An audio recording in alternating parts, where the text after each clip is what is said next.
every win's a tough win on the road. So very, very thankful for the W. Proud of our guys. Thought we played a great first half. Came here, started fast, had that opening drive defensively, although we got off the field and then got a bad penalty that we cost us. And so for the rest of the half, I thought the boys played great on defense. And offensively, we never punted, scored every time we had the ball. Good finish at the end to get a field goal. Great job by Logan. Continues to be consistent as a field goal kicker.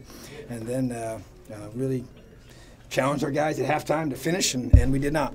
And I just really think that's something we got to grow from and learn from. And we let them hang around, and then made it interesting at the end. So I just want to see us play a full 60 minutes. And that's where the growth has to come next. Even our own players stepped up and said that to our team, and they're right. And so, but that's the part that it's good to be able to win from, those kind of situations, or learn from those kind of situations when you get a win. So excited for the W. Just got to keep getting better.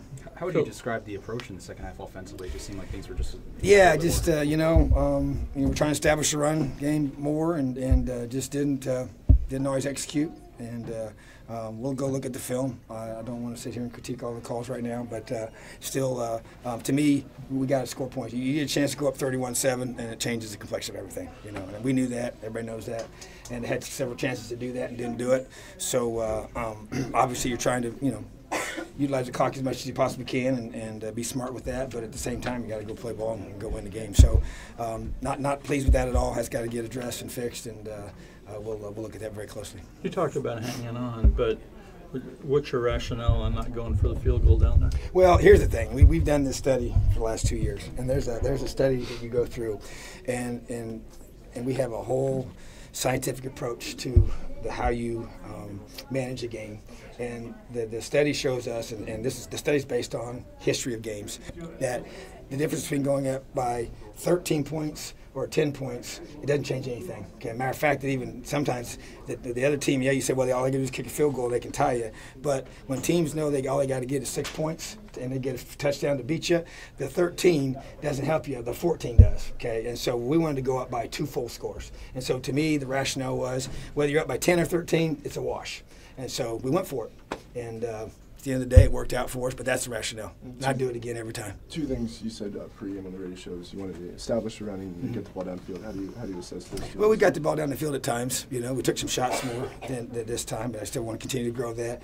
Didn't run the ball like I wanted us to, and obviously they loaded up at times. But we'll still look at that and just got to keep working and getting better at it. But you got to establish that. I mean, that never changes, But at the same time, we're taking what they're giving us, and then they load the box. You spit the ball out on the perimeter, and we made them pay. We got a touchdown call back, which was a tough call.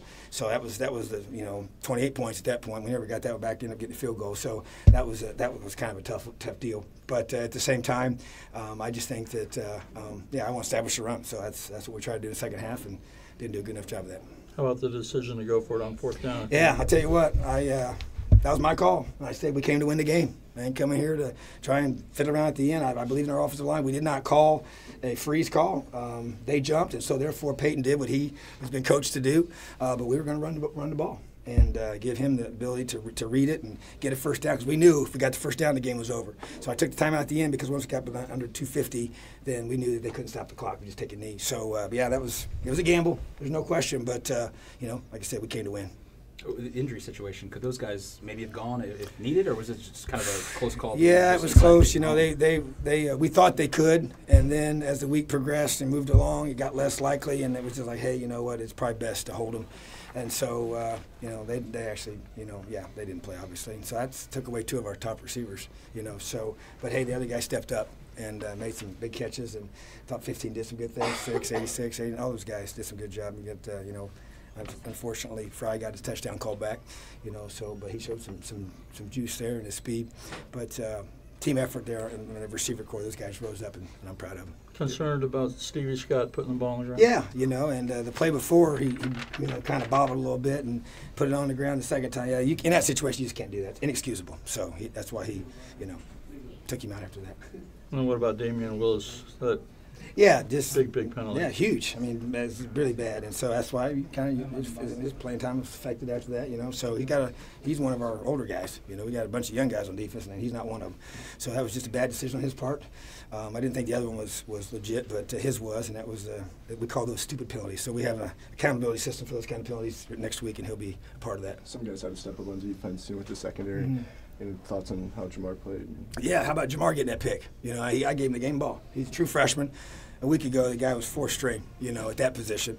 And kid came in there and made a huge play to get an interception, stop a touchdown, get us the ball back, keep them from scoring. And, that's where Cam was out and Lena was out the whole first half. And then he's got to rise up and make plays. So another true freshman out there making big plays at key times. So that's exciting for this program.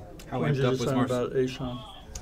When did you make the decision with Ashawn? Yeah, he just, if he wasn't even dressed out. He's kind of had some things this week, and so he just couldn't go. So hopefully we'll get a chance to get him back, get him ready to roll. But so you start looking at the numbers. There was quite a few guys out today, so we overcame a lot of that. How amped up was Marcelino at halftime? Because it seemed like it comes out. Oh, he was a caged tiger. Oh man, he's like, Coach, I got to stay in the locker room the whole half. I said, tell him sorry, that's the rule.